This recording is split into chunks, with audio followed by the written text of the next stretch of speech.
this planet in our solar system, and it has great impact on the earth and the human energy. So this kumbh is happening when earth is here, the sun has entered in Capricorn, Makar Rasi, okay, and the Jupiter has entered into Taurus. So when this alignment happens, the Purna Kumbh happen in Prayagraj with this alignment. If this alignment is not there, it will not be in Prayagraj, because with this alignment on this particular part of the land, there is Prayagraj. The power, the energy, or the vibration, or the resonance of the cosmic energy is most powerful at this point, Prayagraj, and that's why it's known as Prayagraj. And then everyone is going there to just feel that cosmic alignment, that cosmic energy. Next one. Then it happened at 4 different places. One is Prayag, one is in Haridwar, one is at Ujjain, one is Nasik. So in Haridwar Kumbh, when the sun enters in Aries, and Jupiter in Aquarius, and Earth is here. With this alignment, the energy will be most powerful in Haridwar, not at Prayagraj. Understand? Like in Bali, at some point, one Purnima is dedicated to Vaisakhi. Understand? Bali people, and then some other Purnimas are dedicated to some other temple. Because they realize that this particular Purnima and alignment of moon with earth is most powerful in this temple. So that's why that Purnima is dedicated to Vaisakhi, okay?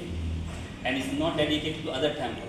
So Balinese people also notice that at certain time, certain alignment of moon and the energy of the moon with earth and the gravitational force is most powerful at this point of Bali. At this particular temple, it becomes more receptive. So they dedicate that Purnima to that particular temple. So if this alignment is there, the Mahakumbh will not be in Prayas, it will be in Haridwar. Because in Haridwar, Ganga, the power or the alignment or the energy will be most powerful. Same thing in the Ujjain. When with the earth, the Jupiter is in Leo and the sun is Aries, okay?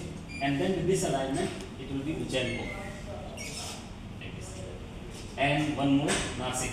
When all the three are in Leo, that's why it's called Singhast Kumbh. It will happen in Nasik. So it is basically because of the planetary alignment and the impact of the planetary alignment on one particular part of the land, on one particular point of the land is most powerful, and they have chosen it near the river. Have you noticed all the Kumbh will happen near the river? Whether it's in Ujjain, whether it's in Nasik, Haridwar or Prayag, it all be near the river. So there are a few reasons for the river. The reason being is, one is we have realized that water is a liquid component. Water has memory. Okay? So if you do something with the water, if you look at the water with the angry, emotion or love emotion, or certain particular kind of thought, the water molecule structure will start getting disturbed, it will change. Okay? So the impact of the water is so powerful by the people, by the energy, and by everything around. So all the kumbhs are basically near the river, because in that sense the energy can easily invoke and hold. Now all the people will do chanting there, a lot of rituals and everything.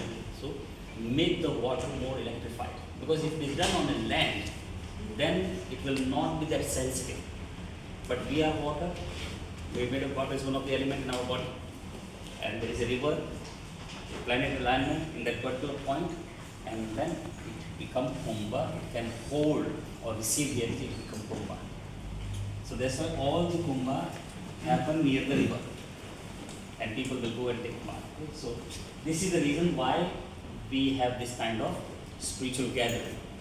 It is not a festival, it is not a religious activity, it is basically spiritual gathering to get benefit through the cosmic alignment. So, yes, Sai Yoga might have seen this one. So this is Yamuna, this is Ganga, and there is one more river called Saraswati. Okay. So the entire kumbh is basically happening because of this area. This is the Sangam Kshetra. So this basically confluences of 3 rivers. Saraswati is not visible now, it's hidden.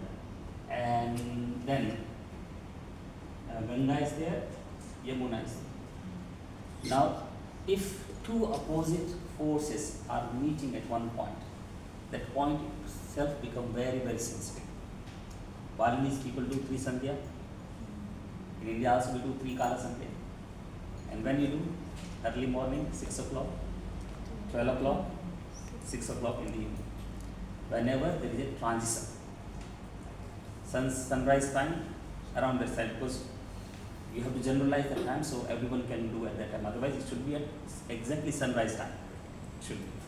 So when it's sunrise time, then it is not completely night and the day has not yet started. So it is between day and night. It is between yin and yang. Both energies are meeting and then the day will start. The night has not left completely. The day is about to start. It is the confluences of two energies, sun and moon, yin and yang. Then 12 o'clock, it has not completely, the day is now, afternoon is about to start and forenoon is about to end. So that time also it's a transition of forenoon and afternoon. Then evening time, sunset time. When the day is about to end, the night is about to start. Again confluences. When two energies are in a transition state, that become the most sensitive period. And during that time, you find both of your nostrils start changing. Both nostrils start flowing smoothly during that period. And that's why it's become so sensitive. Trikala Sandhya, that concept.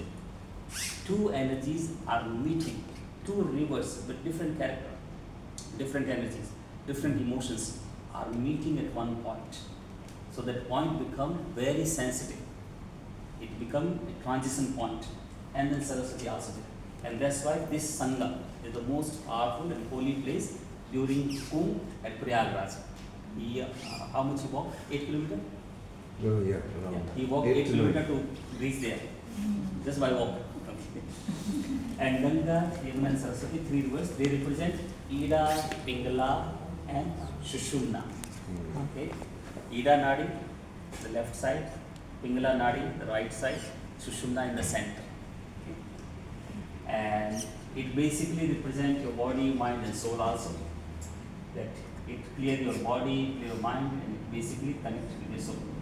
And it has so great impact on the human body. So most of the people will try to take dip here. But this is most sensitive point. You can take dip anywhere actually. Just a few kilometer area. So you can go to any ghat and you can take dip. But majority of the people will try to come here and take the dip because of the sensitivity of this place. Next one. Now why there is so much of seeking for Kumbh? What is the importance of Kumbh? Is it